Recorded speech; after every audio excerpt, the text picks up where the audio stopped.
Ndabaramukije cyane bakunzi ba Ntambwe Idahita TV. Amahoro y'Imana, kugubwa neza, kurobanirwa mu byanyu no mu banyu n'ivyo ndabipfurije. Mbahaye ikaze muri ano majambo nagomba ko dusangira muri ino misi turiko twibuka urupfu no kuzuka by'umwami wacu Yesu Kristo aho yaza mw'isi azanywe no kuducungura. Dusome rero mu butumwa bwiza bwa Yesu Kristo ko bwanditswe na Luka.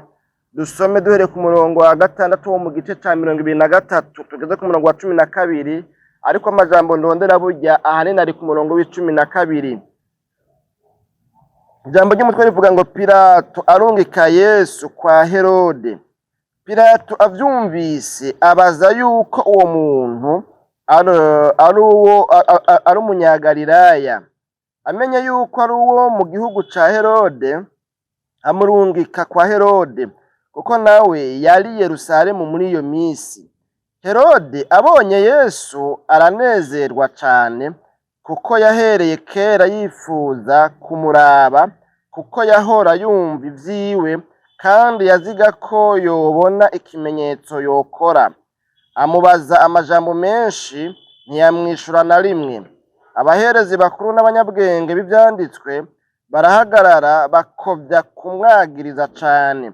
Herode aramutitura hamwe n'abasoda biwe, aramushinyagurira, maze amwambika impuzu y'inyambarabami, amusubiza kwa Pilato. Umurongo w'12 rero niwo nagomba ko dukuramo ijambo twohagararako.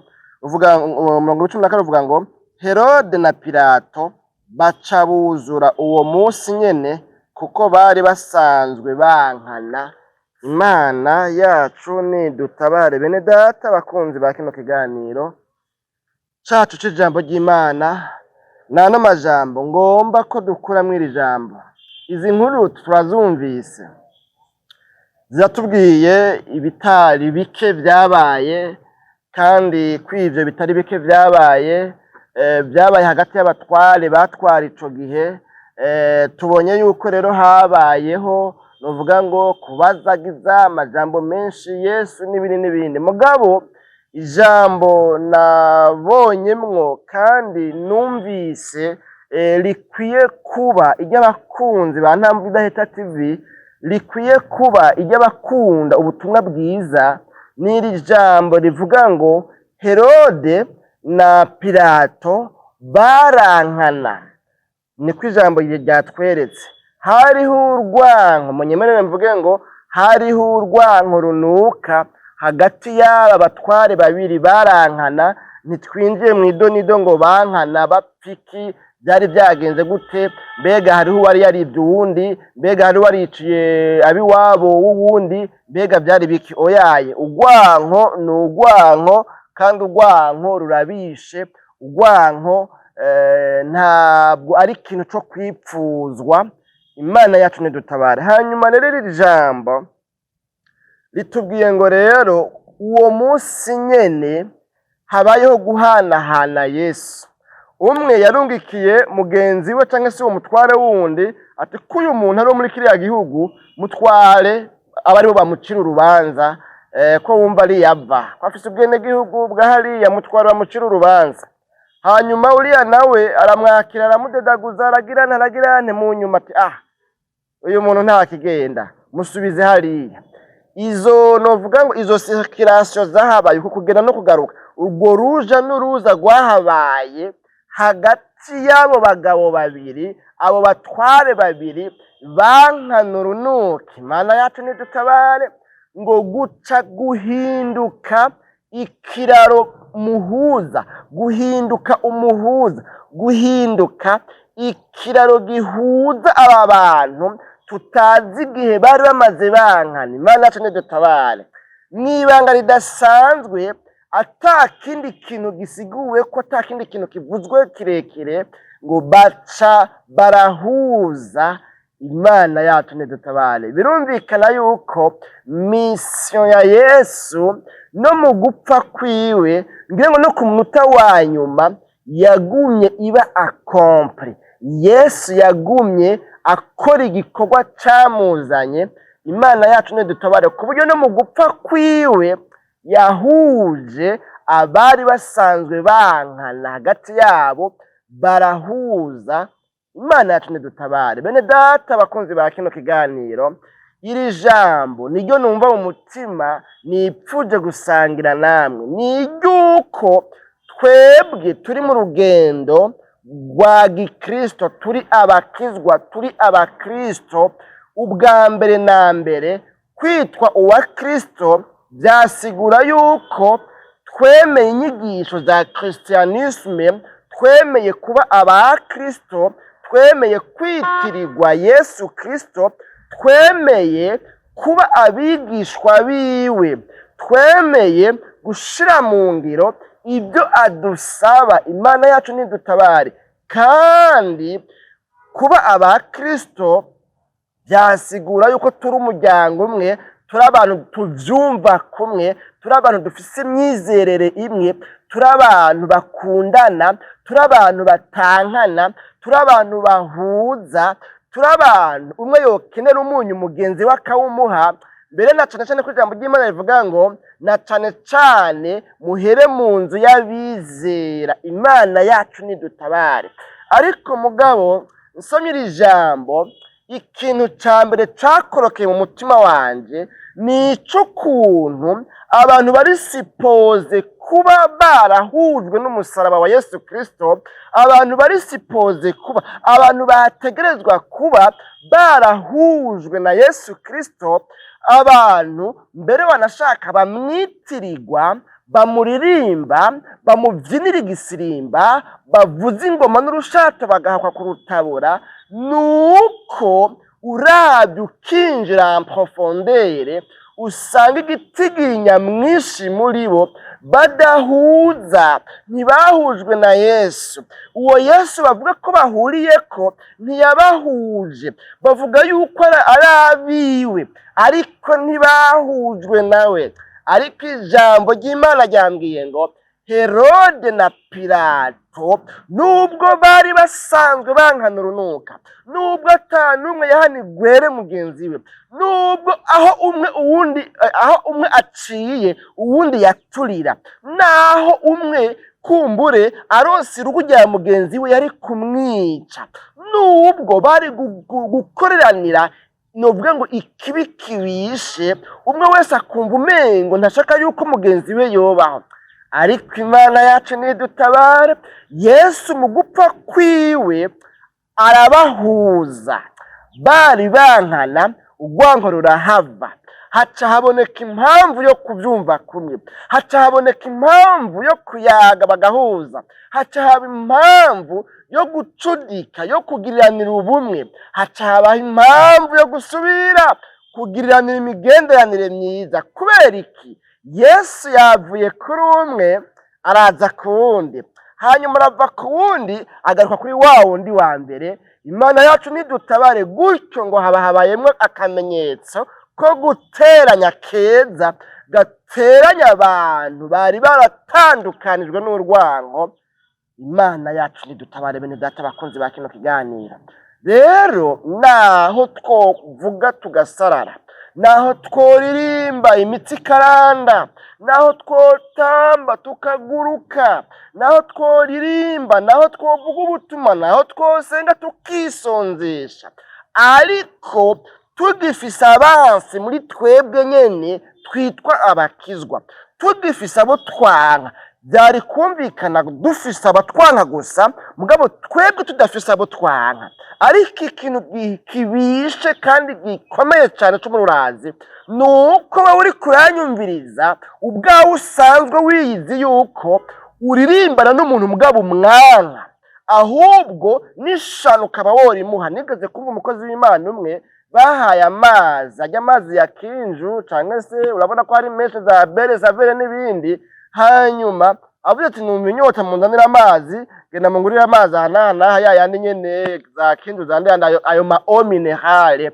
Baca bafata urushinge rurimwo isumu canke acide, baratobora gatoya bajojoterezamwo ya ntuzeye ya acide. Wa mupasitora afashe ya mazi ngo ayanwe, yumva mu kanwa arabisha ati aya mazi yo bija hose hari ikibazo cahabaye. Imana yaramutabaye, Imana yacu nihimbazwe. Hanyuma rero hari ibyo bapima ngo ugasuka kuri iki ugahereza iki hanyuma ubonye ikibiriye cyangwa se aho bishize bibabutse bihiye bigizene sinzi ibipimo bakoresheje ngo ucubona yuko harimo acide.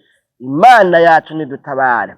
Yari yishwe n'umuntu wa hafi, urumva umupasitori kandi akomeye afise poste, murazi ko n'amaposte asumbasumbana, none nk'umukuru novuga ngo w'akarere cyangwa wa district cyangwa wa conference, bivana n'ingene bavyita mu mashengero atandukanye.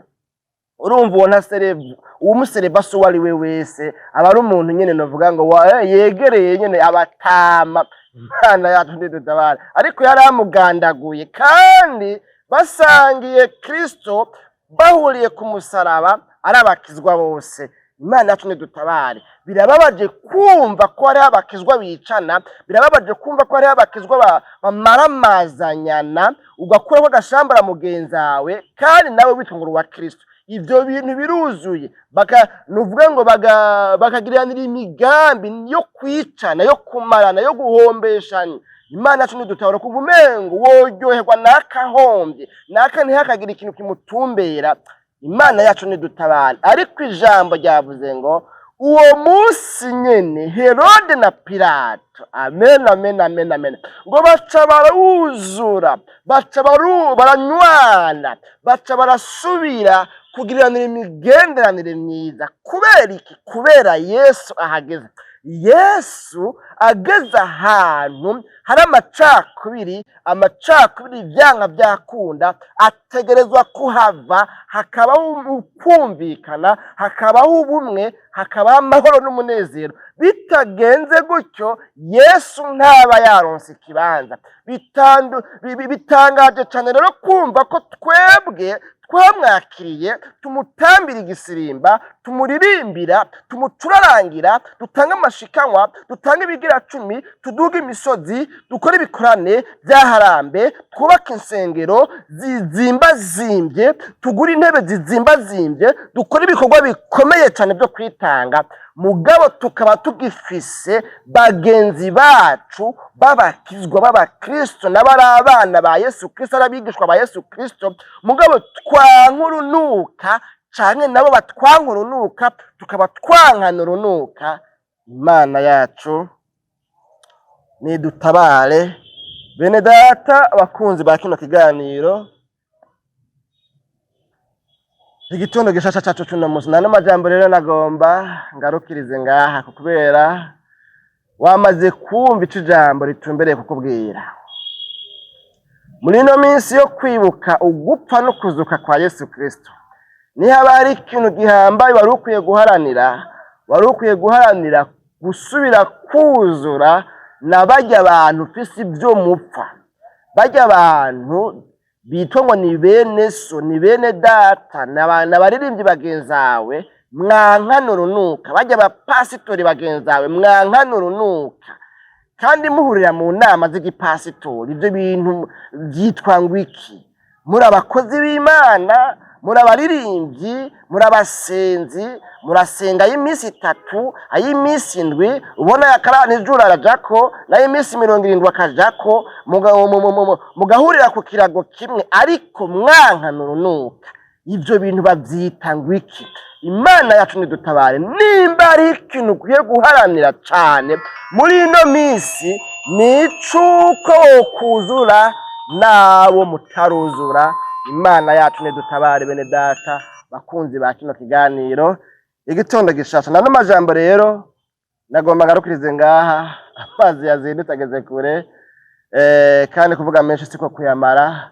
Nipfuza yuko twagarukiriza ngaha. Mbega usanze nawe uri mu mugwi w'abantu bobwira Yesu ngo muri no minsi nibuka urupfu no kuzuka byawe, ndakwingize ngo nshoboze kuzura na bose, nshoboza gusubira kuzura nabo twankana. Wumva hariho umuntu mwankana muri no minsi, wovuga ati Mana ndagomba ngo ntabare, naki minsi ntihere, iyi minsi ya Pasika, iyi minsi yo kwibuka gupfa no kuzuka kwawe ntihere, naka tutuzuye tudasuye kunywana.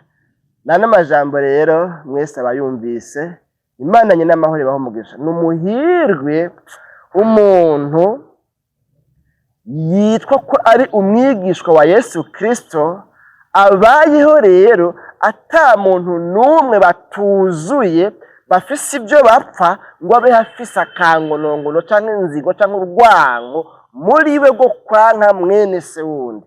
Uyu muntu n'umuhirwe kuko Yesu yaje ngo abankana bakundane, abafise ibyo bapfa bihave, buzure, bahuze, bumvikane, babumwe. Nico camuzanye. Ariko kwirema ibice, kwankana ufatiye kuri ibi na biriya, ibyo bintu ntibiri mu bintu byazanye Yesu. Sinzi iyo abantu babikuye. Numuhirwe rero umuntu aharanira kuba muri uno murongo, ariko n'umuhombe nyine umuntu nawe nyene kumva ataco bimubwiye. Mwami w'abami Yesu, tugushimiye cyane kubwana amajambo twumvise. Uyumvise wese akipfuza kuyagendera no kuyabambo no kuyashira mu ngiro, umugirire neza, umweze, umutunganye ibyaha byose yihanye, hama mushoboze kuzura na bagenzi we bari bamaze iminsi bankana urunuka. Kuko aho wewe uri, abantu bategerezwa kuzura, bategerezwa gukundana, bategerezwa kuba umwe, bategerezwa gusenyera ku mugozi umwe. Mu izina ryawe rya Kristo Yesu niho tuvyizeye. Amen.